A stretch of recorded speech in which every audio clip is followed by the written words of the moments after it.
Hello everyone, welcome to Tony Talks. Good morning, good afternoon, good evening, wherever you are watching me from. Thank you for tuning in. We appreciate you. Thank you for your comments. Thank you for your like. And if you're a new subscriber here, please don't forget to hit the subscribe button so that you don't miss out on our videos. Yes, let's dive into this. Today's video is going to be right now. Thank you. Till I'll see you in my next video. Stay safe, stay blessed. I love you all. Bye. In their hand.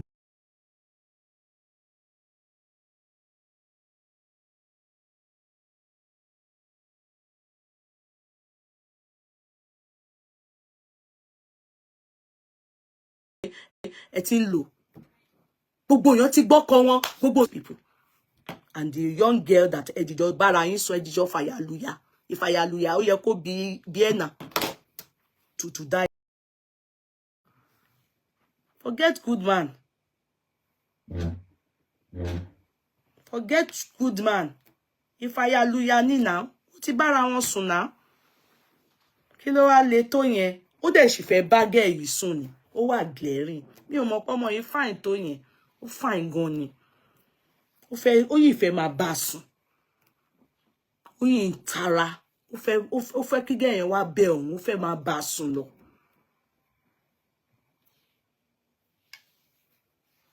I will advise you, my dear. Let's watch. If there is no changes, and all those elders in your industry, they do not do anything about it, please come back to us in this, we in public. We are coming for Kunle Afod. You may not believe it. We are coming for you, Kunle Afod.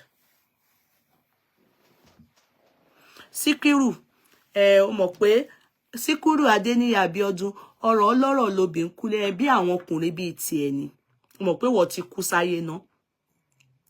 Àwọn ọkùnrin bíi tiẹ̀, àwọn là ń bá wílé ni.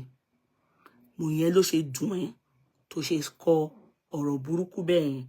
Tó bá yẹ pé o ní èèyàn obìnrin tó dá ní ilé tí wọ́n fi irú nǹkan báyìí jẹ́ níyà bí ọmọbìnrin àbí ìyá tó bí àbí àyàwó ẹ̀ tó ń irú eléyìí ń ṣẹlẹ̀ sí ò ní kọ̀rọ̀ báyìí but torí useless irresponsible man ni ẹ tẹ́ pé àwọn gateman ibi tó ti ń ṣiṣẹ́ àwọn ọmọ ọ̀dọ̀ tó ń ṣe òun bá wọn sùn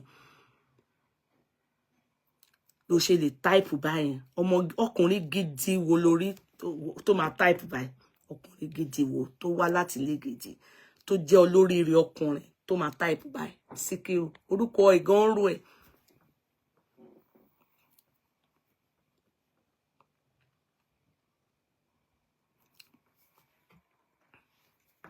In my opinion, Yeye, Desola's name shouldn't be mentioned here. She should face her problem. It's just karma that is at play.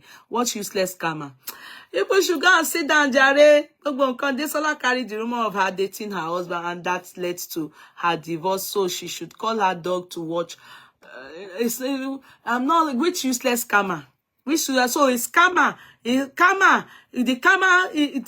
So Kunle Afod too. Kò ṣeranu pẹ̀lú ẹ̀.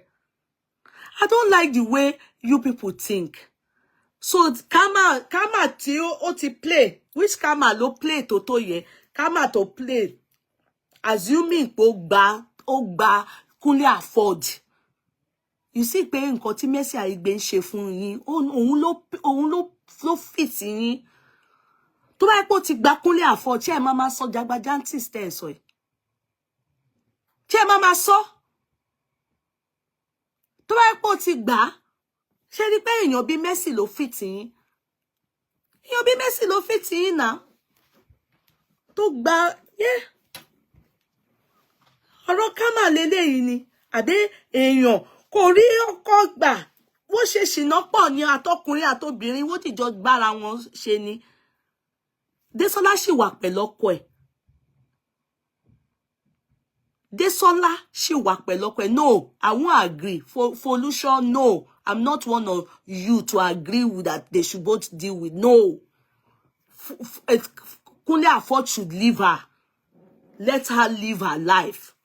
Let her do her thing. You cannot, because of one thing you did in life, die with it. What is it? So you now, there are some things you have done.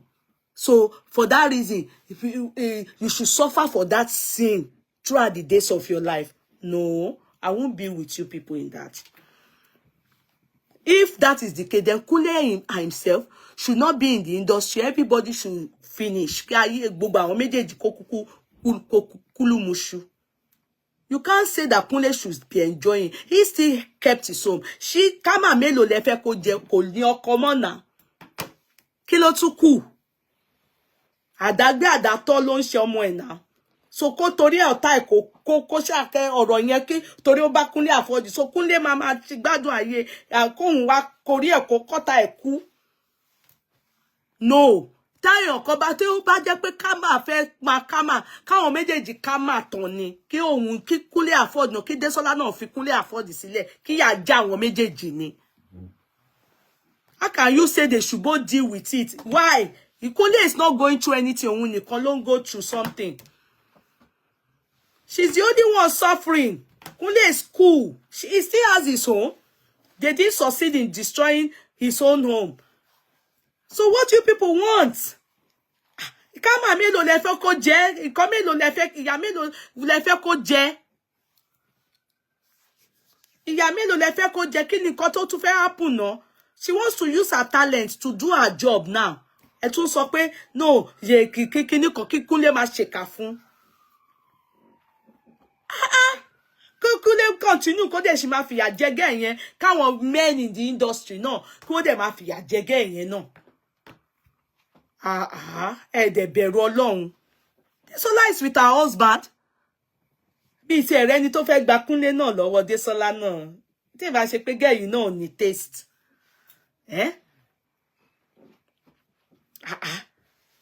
That is total unfairness. They can't deal with it. Kunle should leave her.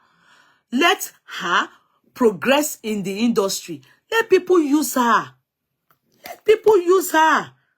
In fact, I have not watched her movie, but reports have it that she's a fantastic actress. Multi-talented. She can multitask and she's multi-talented. That's what I learned about her. In fact, even while she was talking, in Yoruba industry, what's this girl doing there? What is she doing in that industry? What is this girl doing in the industry? Walai, it's just that maybe she loves Yoruba acting or stuff like that. She's very eloquent. She should try and see if she can. But you know, the scare of where will I will be starting all over again. You know, even Funke Akindele wo lọ jage ní English industry wo rí bẹ́ẹ̀ ṣe dáadáa wo padà sí Yorùbá ni na. You understand? So she's scared. She wants to really make her name in the Yoruba industry, I believe, before she can proceed. They say she's very good. In fact, whilst talking, very eloquent, articulate, in fact, coherent, gbogbo òyìnbó tí mo mọ̀, mo lè fi qualify lady. And I see something in her. And I went to, do some research and they said she's in fact, comments had it that she's very, very talented. Her beauty is, in fact, mi ò tiẹ̀ mọ̀ pé fine by her. She's really talented. Ohun ẹ̀ járegé ni, very, very eloquent. That's why I was thinking in my head. In fact, I want to believe these are her outbursts. We earn her something fantastic. Kí èṣù má dínà ẹni. She went to OAU. She studied botany. Oh, wow, really? I think she's good and pretty. Wow. So is that botany? Is that not science course? Is that not agriculture? I don't know. Botany, botany. Kí lẹ pè náà? Is that not science? That's agriculture. So she goes into farming, Abi. Am I correct? I really pray. That's when I was looking at her, I said, this girl, doors are going to open for her because of this, just this her. But nevertheless, we should not stop bioscience. We should not stop telling Kunle the truth. Kofi baby sílẹ̀. Ìyá méjì ò kí ń jẹyàn. ẹni ó lè nìyàn ẹni kò ju tọwọ́ ẹ̀ sílẹ̀ ó ti jùlẹ̀ kí ló dẹ̀ kù o nǹkan tó fìtì àwa tó bá pé irú mẹ́sìnsìn tó máa gbà ṣé Désọlá àti ní park inside gbogbo am celebrity ṣé àti ní máa kẹ́dùn pẹ̀lú ẹ̀ ká máa bá sunkún kiri because we all know how Désọlá love that Akunle Afod o how she love that Akunle Afod o òun dẹ̀ ló love nǹkan ẹ̀ but baby yìí ó fine ju Kunle Afod lọ 1 million times Obama tẹ̀lé Kunle Afod for any reason kò affect ara ẹ̀ ni something to do with plants okay I thought as much amen may doors open for her yes and please Kunle should leave her I don't want to call Desola because I know for me if I am in Desola's shoes I will be laughing because I will be thinking in my head Oloba Komisun good for her at least I didn't want that so that's why I'm not interested in Desola in the matter me ní parọ́ for me oh Emil, that's why I'm telling her you don't have to call Desola into this. Asiwaju said, afford Kunle fine pass your husband. Ori eni o pe. Ben Medake. Why are you using Asiwaju's picture? Were Oluwa ló gbọ́n yìí o. Do not be surprised pé ẹ̀wọ̀n ló wà o. Ari ni àwọn kan máa wà nínú police nínú ẹ̀wọ̀n. I'm telling you. Ó lè jẹ́ gbe Bobrisky ló wà tí yẹn ya phone ẹ̀. Ó lè jẹ́ wọ́n ló wà bí ó ṣe wà yẹn. So ẹ má máa worry àwọn èèyàn báyìí tó bá ti ń type tẹ́ bá wò wọ́n tẹ́ ti rí bó ṣe type ó lè jẹ́ ẹ̀wọ̀n nínú cell ló wà Bobrisky lè ya phone ẹ̀ kó kàn rí mi kó kàn type ó tán kò mọ̀ mí rí o wèrè ara ẹ̀ o kò mọ̀ mí rí àwọn tẹ́ pé wọ́n pọ̀ lórí social media àwọn wèrè àwọn tẹ́ pé inú ẹ̀wọ̀n ni wọ́n wà inú ẹ̀wọ̀n gangan kirikiri cell ó lè jẹ́ wọ́n ló wà bó ṣe wà yẹn tá iṣẹ́ àwa wa mama bínú jẹ́ ká jẹ́ kó cash cruise mama gbé ọkọ mi mama ẹ tún wò kò tún tiẹ̀ tún lórúkọ ẹ ti mọ̀ pé inú regime Aṣíwájú ló fi wọ ẹ̀wọ̀n ló ṣe lórúkọ yẹn fóònù Bobrisky ló ń lò lọ́wọ́ onírànú onídọ̀tí ẹ rí pé Bobrisky ti já fóònù ẹ̀ gbà lọ́wọ́ ẹ̀ pẹ̀lú wèrè ara ẹ̀ ó tún jẹ́ kó máa bú wa pẹ̀lú pé àwọn wà lẹ́wọ̀n nonsense.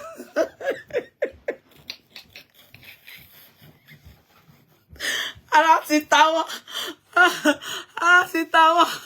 èyí ṣe ẹ ara ti ta wèrè ẹ jẹ́ kó máa type Bobrisky máa tó gba fóònù ẹ̀ lọ́wọ́ ẹ̀ don't be discouraged by my way Ghanaian by way people no I'm not discouraged èmi kẹ̀ wo ló kàn mí I don't care about all those people àwọn tẹ́ pé wo ayé wọn kò gbé ayé wọn gan àwọn tó ń type yẹn I've said mine and we stand on that. Kunle, please let her be. Release her from your dungeon. Let her proceed. Let her progress in her career. Let her do well. Lè kàn pa. Àmọ́ nǹkan tó ń ṣẹlẹ̀ nínú industry yín káàkiri ló wà. But yín ó ti pọ̀ jù. Many people cry out every year. Every 3 market days ni. A máa gbọ́ Wèmí àtúnjáde àtúnké. It's her turn lẹ́ni. Let these women be. Let them grow. Must you people sleep with everybody? Ìtẹ́ ti sùn pẹ̀lú gan tẹ́ ó kò fojúlẹ̀ mọ́ ẹ máa dìnà wọn ní. Ẹ máa fún wọn problem. Ẹ ti dálé àwọn èèyàn rú. Ruined marriages. Ruined homes. Kí ló dé? Ilé tí ẹ ò dẹ̀ dàrú. Désọlá ṣì ń gbé ẹ̀gẹ̀gẹ̀gẹ̀ ni. Let them be. Let these girls be. Let these ladies be. Gbogbo àwọn tá a mọ̀ àwọn bàbá Sàlá gbogbo wọn gbà yẹn. A máa gbọ́ gbogbo eléyìí kẹ́. Àwọn òbí wa máa sọ gbogbo ìtàn báyìí fún wa pé ó fìtínà tó àwọn obìnrin pa wó múlé ayé sọ àwọn obìnrin o. And I learned some of them were like that, so to be sincere, some of them were like that. Some of them were like that. I don't want to mention it. There was one that the woman ran to London. No? One of the older ones. One young girl, small girl like that.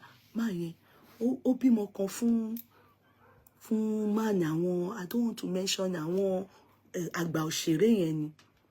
Gbogbo àwọn ìyàwó káàkiri, gbogbo ọmọ kékeré tó bá wá sínú industry yẹn, wọ́n máa bá wọn sùn, ó kàn fẹ́ wọn lé. Ṣé mọ̀ àwọn tí ò ń ṣe MKO Abiola, tákà wọ́n máa fẹ́ obìnrin jọ ọmọ bẹ̀rẹ̀ òṣì bẹ̀rẹ̀. Nonsense. Woman yẹn, máa yẹn fògùn táyé ẹ̀ mọ́lẹ̀ ni o. Ìgbà tọ́lọ́run yọ báyìí tó dé lọ London báyìí.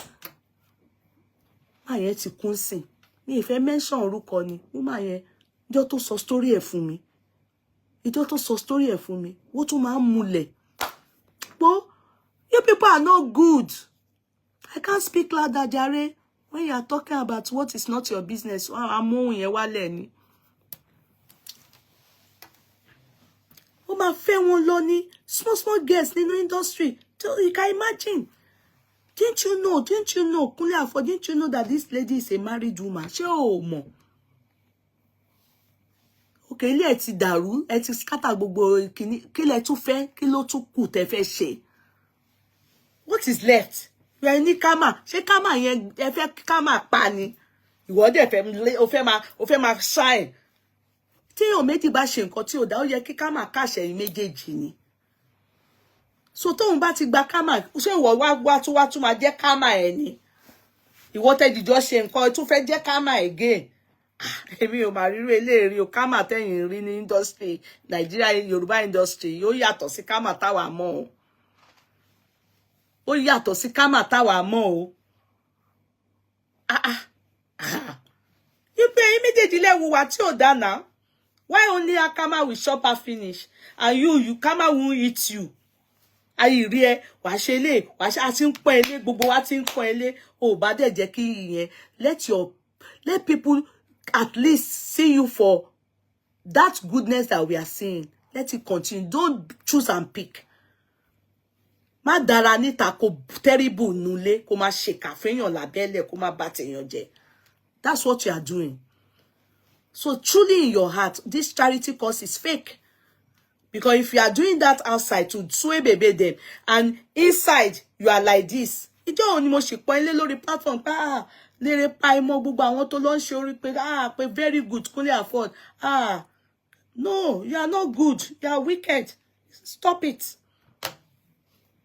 Let this lady shine too. Let her progress. Ó láwọn ọmọ. Ó ti di àdágbé àtàtọ̀ ọkọ tí ó ti divorce, so kí ló kù? Nǹkan tí rí bó ṣe rí. Let her shine. Let her talent show. Orúkọ ẹ ló dá.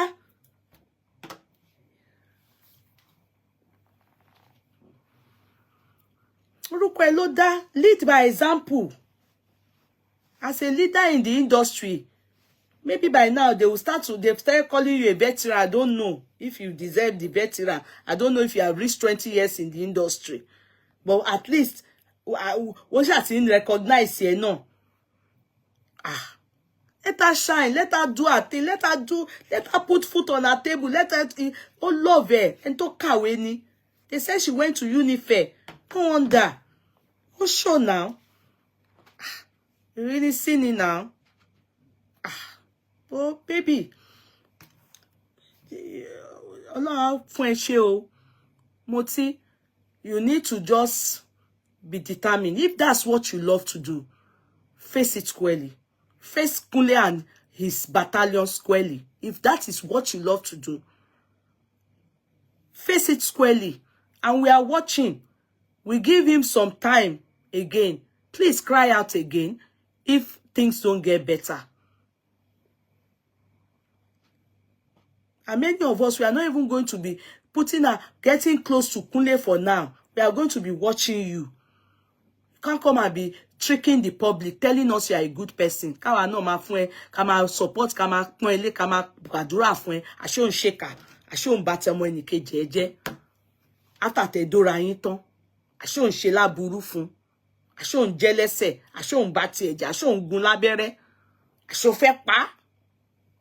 sọ náà ó ní ó fẹ́ kí ó kọ RIP lóhùn. Èèyàn kan ṣo ìwọ nìkan ló dárúkọ ẹ̀ náà. Ó ní òun dẹ̀ ti fẹ́lẹ̀ fún ìyàwó ẹ̀.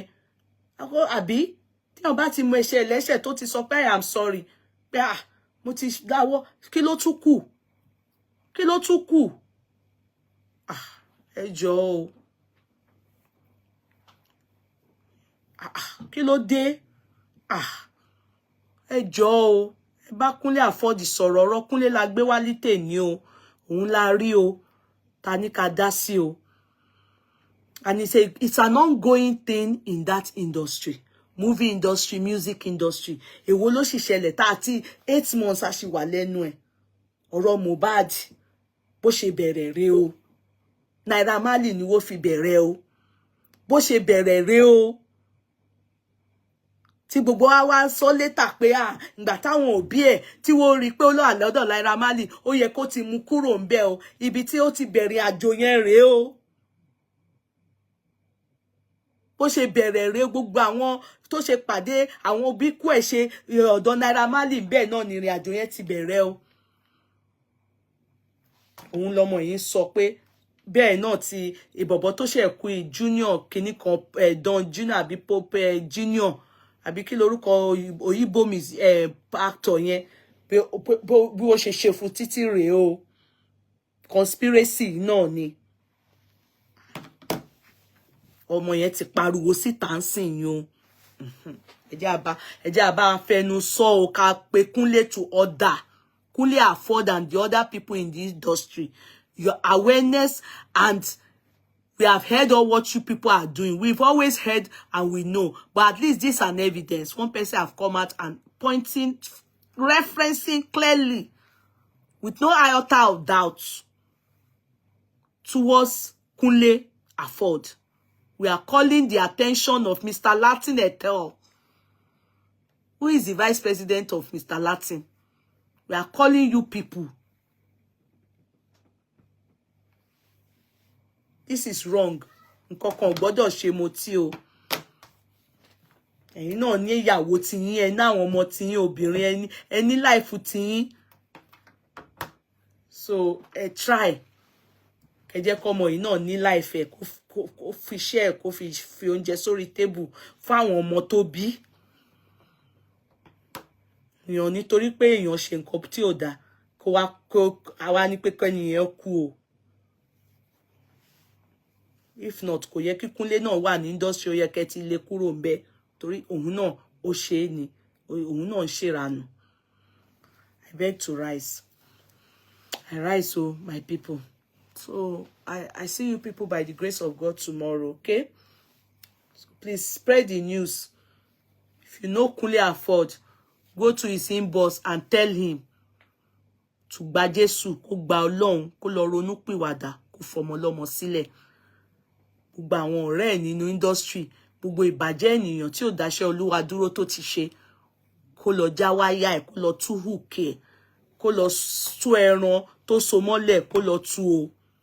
Ibi tó forúkọ Motílọ́lá sí, kó lọ bá wọn bẹ̀, kó ní òun ti fílẹ̀ o. Torí àwọn màmá, àwọn àgbàlagbà, àwọn obìnrin ó ti dá sí o. Kúnlé Afọ́dì fi Motílọ́lá sílẹ̀, kò kí ń ṣẹran ẹ̀. Good night, everybody. I love you all. Thank you so much for coming on board today. I appreciate you people. And Desola, oh, jẹ̀bi anything. Least I forget. I know how much you love your husband. And I know you are very happy. However, try go back kó ẹ sọ̀rọ̀. Because tó bá lọ, tó fà lọ, tó fà bọ̀, ìwọ ló ṣì máa jẹ̀yà ẹ̀. How? Ọkọ ẹ̀ ni ìwọ ló máa ń ké ọkọ mi celebrity, ọkọ mi kinní kan.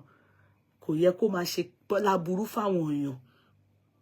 Kí wọ́n má lè sọ tó tọ́nu lé fún pé fílẹ̀ ṣó sì fẹ́ bá sùn ni. Ṣùgbọ́n ó jẹ̀bi anything, ìwọ ló yín jàre lọ lórí ọ̀rọ̀ tó wà ńlẹ̀, ó ṣe náàtì, ó jẹ̀bi náàtì. Ìyàwó celebrity ṣì ni ẹ́. Kúnlé Afọ́dì, your attention is needed. Yes, you should listen to this chat. Thank you, Sister Miriam. God bless you. God bless everybody. Folashade, sis, bye. Good night, everybody. I love you. Thank you for the love and the stars on TikTok. I appreciate you. I love you, people. Bye, my sweetheart. JK International. Bye, bye. Good night. Good night. Love you all. Bye, bye. Bye, bye, Facebook.